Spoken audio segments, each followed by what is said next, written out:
আমাদের ফজলুল হক মুসলিম হলে কিছুদিন আগে একটা ঘটনা ঘটেছিল, তোফাজ্জল হত্যা ঘটনা ঘটেছে। তার কিছুদিন পরে আমাদের ক্যাম্পাসে আমাদের হল থেকে বাইক চুরির ঘটনা ঘটেছে। এটা আসলে আমাদের ক্যাম্পাসে নিরাপত্তা নিয়ে একটা বড় সমস্যা। ক্যাম্পাস শিক্ষার্থীদের, আমাদের বিশেষ করে হলের শিক্ষার্থীদের নিরাপত্তাই আমার একটা প্রধান অঙ্গীকার। ঠিক আছে, প্রধান একটা অঙ্গীকার। হলের নিরাপত্তা নিশ্চিতে আমি আবাসিক শিক্ষার্থী ও হল সংসদ প্রশাসনের সমন্বয়ে একটা টিম গঠন করার চিন্তাভাবনা করছি। তারপরে আমাদের ক্যাম্পাসের আশেপাশে মাদক নিয়ে একটা বড় সমস্যা বিদ্যমান। আগে যখন সোহরাওয়ার্দী উদ্যানের এই জিনিসটা বেশি ঘটতো, কিন্তু সাম্য হত্যা ঘটনার পরে এটা আমাদের পরবর্তীতে আমাদের সায়েন্স ফ্যাকাল্টির দিকে 3 নেতার মাজার, কার্জন হল, এইসব জায়গায় একটা মাদকের একটা বড় চক্র বিদ্যমান, যেটা আসলে আমাদের স্টুডেন্টের জন্য অনেক খারাপ একটা অবস্থা তৈরি করছে এবং বহিরাগতদের এবং নিরাপত্তা ইস্যু তৈরি করছে। তারপরে আমার ক্যাম্পাসের মধ্যে আমাদের হলের শিক্ষার্থীদের অভিযোগের বাক্স বিদ্যমান না। এজন্যে আমি প্রতিটা ফ্লোরে একটা করে অভিযোগ বাক্স দিয়ে ইনশাল্লাহ তাদের জন্য কাজ করার চেষ্টা করব।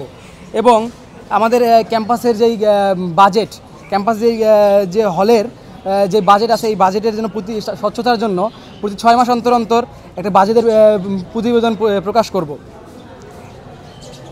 এবং আবাসিক শিক্ষার্থীদের একটা সমস্যা আমাদের হলে বিদ্যমান, অনেক শিক্ষার্থী সিট পাচ্ছে না।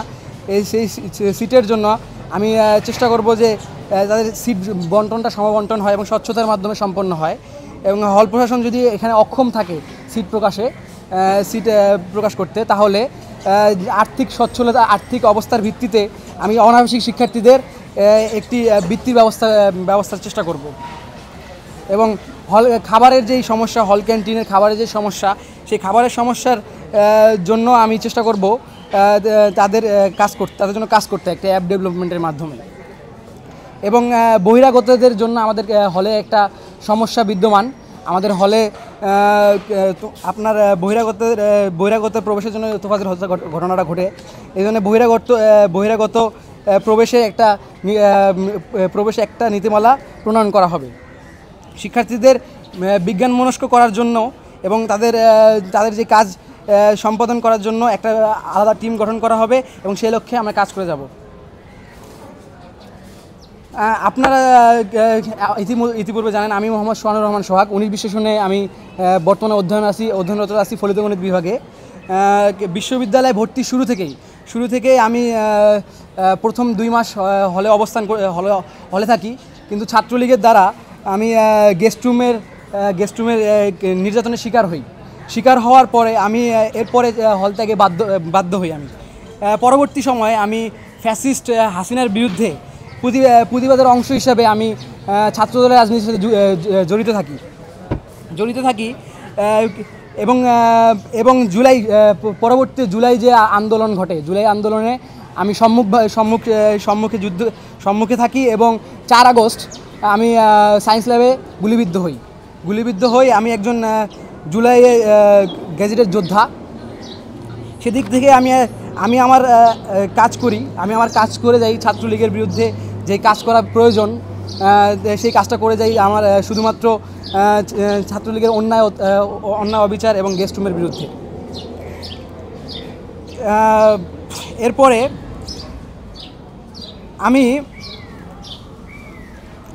যখন 5 আগস্ট পরবর্তী সময়, যখন ছাত্রদলে থাকা অবস্থায় যখন আমি দেখলাম যে ছাত্রদলের রাজনীতিতে অনেক পরিবর্তন পরিলক্ষিত হচ্ছে। ছাত্রদলের ভিতরে ছাত্রদল অনেক ছাত্রলীগকে পুনর্বাসন করছে এবং ত্যাগীদের অনেক অবমূল্যায়ন ছাত্রদলের ভিতরে ঘটিত হচ্ছে।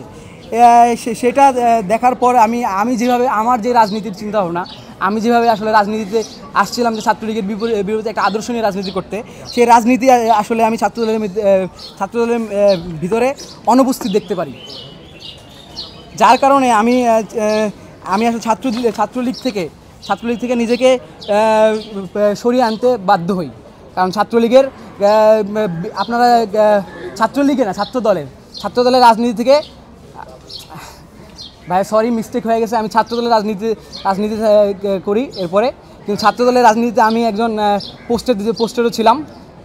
কিন্তু ছাত্রদলের রাজনীতিতে থাকা অবস্থায় আমি যেহেতু প্রথমবার কথাবার্তা বলতে সেই জন্য একটু ভুল হতে পারে, কিন্তু ছাত্রদলের রাজনীতিতে আমি যুক্ত থাকি। কিন্তু ছাত্রদলের রাজনীতিতে যুক্ত থাকা অবস্থায় আমি হাসিনার বিরুদ্ধে আন্দোলন সংগ্রাম করি। আন্দোলন সংগ্রাম করা অবস্থায় আমি যে 5 আগস্ট পরবর্তী ছাত্রদলের যে রাজনীতি ক্যাম্পাসে ঘটতেছিল, সেটা আসলে অনেক দেখতে পাচ্ছি অনেক ত্যাগীদের অবমূল্যায়ন এবং ছাত্রদলের মধ্যে ছাত্রলীগের পুনর্বাসন সংঘটিত হচ্ছে আসলে, যার প্রেক্ষিতে আমি ছাত্রদলের রাজনীতি থেকে নিজেকে সরিয়ে আনি।